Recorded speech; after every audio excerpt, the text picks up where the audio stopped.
తల్లు చాలించిన వాడు అనేకులు ఉంటే ఆ తల్లుల తిరిగి వెళ్ళిపోయేవాడు నా ప్రభు అయిన క్రీస్తు. ఎందుకంటే ఆయన మరణం లేదు. దేవుని స్తోత్రం. హల్లెలూయా. ప్రభువుకు ప్రియులారా, పునరుద్ధానము ఆజ్ఞలో రిజర్వేషన్ అంటారు. సరే, ఇదంతా మనకు తెలిసినటువంటి విషయము. రైజర్ అంటే అర్థం ఏంటంటే మరణాన్ని క్షమించి తిరిగి రావడం, లేకపోతే తిరిగి లేచి వెళ్ళిపోవడం. కొన్ని పరమార్థాలు దీనిలో దాగున్నాయి. ఈరోజు నేను జ్ఞాపకం చేస్తున్నాను. దీన్ని ఏస్టర్ అనేటటువంటి పదంతో కూడా పిలుస్తారు. ఏస్టర్ పండుగ అంటే నాకు అర్థమైంది. వాస్తవానికి ఏస్టర్ అనేటటువంటి పదం అంత కాదు, చదువుని పదం.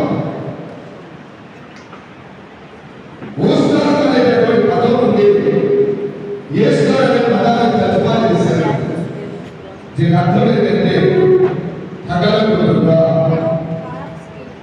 ఏంటి నాకు చెప్పడం గట్టిగా అర్థమైంది. ఏస్టర్ అంటే పగలకుండా.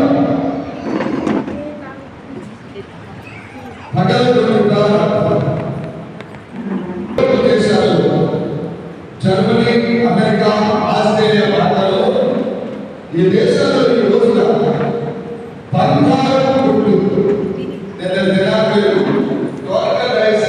సైకిల్ తెచ్చుకోవడం తండ్రి గారు ఆనందంలో ఉన్న పిల్లలందరితో గుడ్లను పొదిగించి శుభాకాంక్షలు చెబుతూ రాత్రి 11 గంటలకు ఏ స్థలంతో రిలీజ్ అయింది. నేనేది ఒత్తిడి చెప్పగలను. నా ప్రలోభాలతో అస్సలు ఏదో చెబుతాను. ఓస్టర్ అనేటటువంటి పదార్థం లేదని పగలగొట్టుగా. ఎందుకు యూరోప్, అమెరికా, ఆస్ట్రేలియా, వివిధ దేశాలు,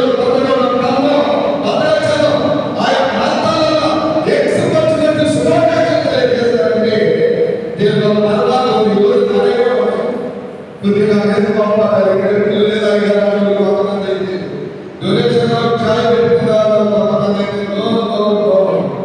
This is my administration. ఇది నా పాస్టర్.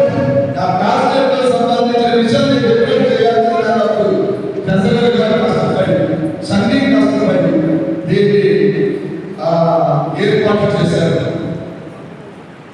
దీని అర్థం ఏంటంటే గుడ్డును పగలు కొట్టుకుని గుడ్డు మీద పంపాకారం కలిగిన కోరిక బయటికి వస్తూ ఉంటుంది.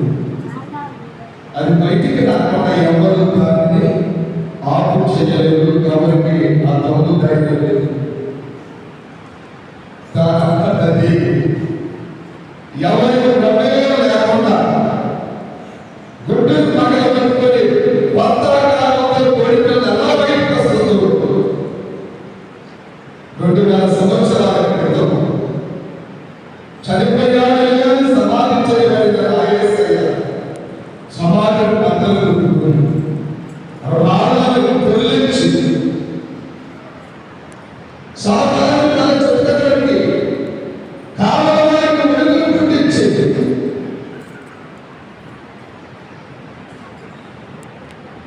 ఆయన మృత్యుంజయుడై పునరుత్థానుడై మహిమా శరీరంతో ఆయన తిరిగి ఇదే చట్టంలో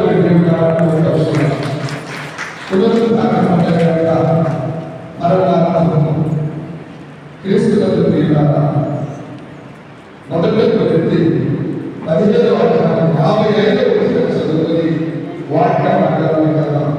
అపోస్తలుడైన పౌలు కొరింథీయులకు రాసిన పత్రిక మొదటి కొరింథీ 15:55. ఓ మరణమా,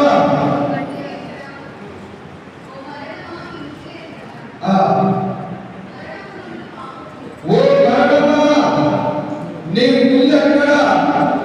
ఓ మరణమా నీ విజయం ఎక్కడ? విజయమందు మరణము మింగివేయబడింది.